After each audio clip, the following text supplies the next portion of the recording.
ओम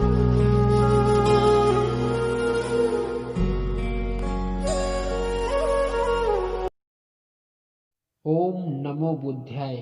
भगवान बुद्धि। भगवान बुद्धि एक ऐसे महापुरुष, ऐसे महात्मा हुए हैं जिनकी वजह से हमारे देश में शिक्षा और ज्ञान का भंडार भरा हुआ है। आइए भगवान बुद्ध के बारे में हम आपको एक रोचक कहानी के माध्यम से कुछ समझाने की चेष्टा करते हैं। भगवान बुद्धि एक धन्ना सेठ हुआ करता था।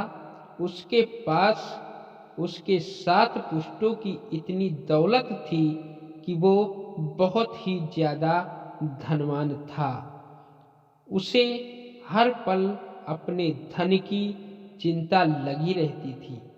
उसे अपने व्यापारियों के प्रति चलन की भी चिंता थी कि कहीं कोई व्यापारी उससे आगे न निकल जाए। उसे रात दिन बस इन्हीं चिंताओं के कारण वो कुछ ही समय बाद रोग से ग्रस्त हो गया, बीमार रहने लगा। बीमारी के कारण एक दिन ऐसा आया कि वो बस एक बिस्तर पे पड़ा रहता। चलने फिरने की क्षमता उसमें नहीं रह गई। उसे उस धन की चिंता ने इतना बीमार बना दिया कि वो बिल्कुल बेअसहाय हो गया। अचानक उसके दोस्त एक दिन उससे मिलने आए। उन्होंने भगवान बुद्ध के बारे में उसे सारी जानकारी दी और उससे कहा कि तुम्हारे दुख को सिर्फ भगवान बुद्ध की शरण में जाने से ही दूर होगा। वो धन्ना सेठ सुबह भगवान बुद्ध की शरण में जा पहुंचा। उनको प्रणाम करके अपनी सारी समस्या भगवान बुद्ध के समक्ष रख दी।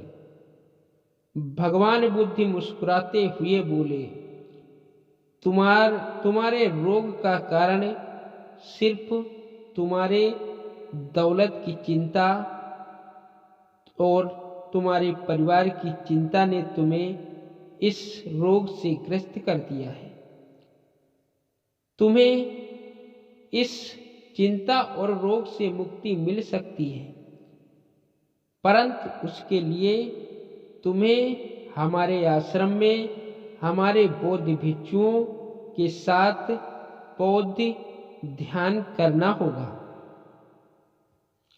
धन्ना सेठ ने इस बात के लिए भगवान बुद्ध के सामने अपने इस निर्णय को कह दिया कि हम आपके आश्रम में तब तक रहेंगे जब तक हम स्वस्थ नहीं हो जाएंगे।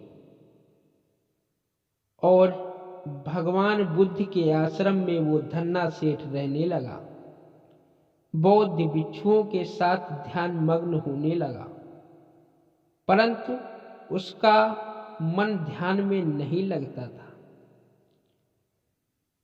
कुछ दिन बीते, जब उसका मन ध्यान में नहीं लगा तो भगवान बुद्ध के समीप जाकर उनके चरणों में गिर पड़ा। उसने भगवान बुद्ध से अपनी सारी समस्या कह डाली। भगवान बुद्ध मुस्कुरा दिए, परंतु कोई जवाब नहीं दिया। जब संध्या का समय हुआ तो भगवान बुद्ध धन्ना सेठ को अपने साथ लेकर वन में भ्रमण के लिए निकल गए। वन में भ्रमण करते करते अचानक धन्ना सेठ के पांव में कांटा लग गया, जिसकी वजह से वो कराहने लगा।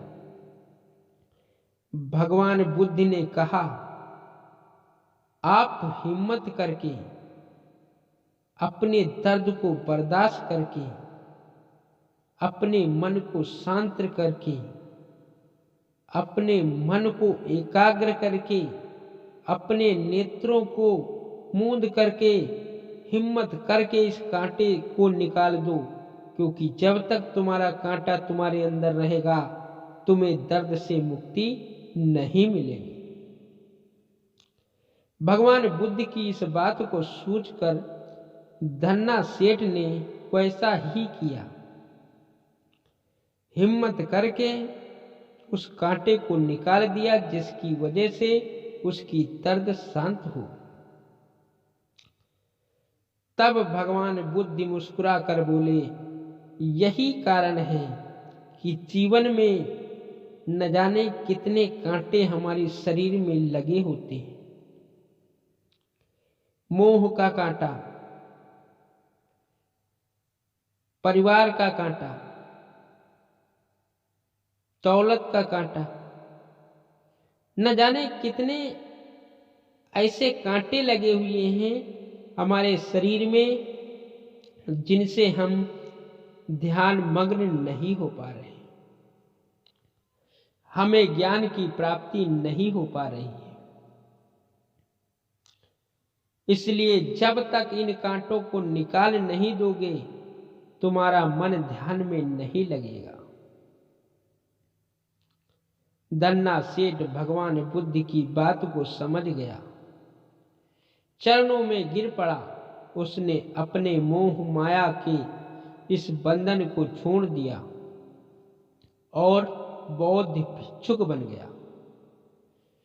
तो इस कहानी से हमको ये सीख मिलती है कि जब तक हम मोह माया को नहीं त्यागेंगे हम भगवान का ध्यान ज्ञान की प्राप्ति नहीं कर सकते। तो दोस्तों, ये था बौद्ध धर्म की एक रोचक कहानी। अगर आपको हमारी ये वीडियो पसंद आई तो प्लीज लाइक करें, कमेंट करें, सब्सक्राइब करें। ओम नमो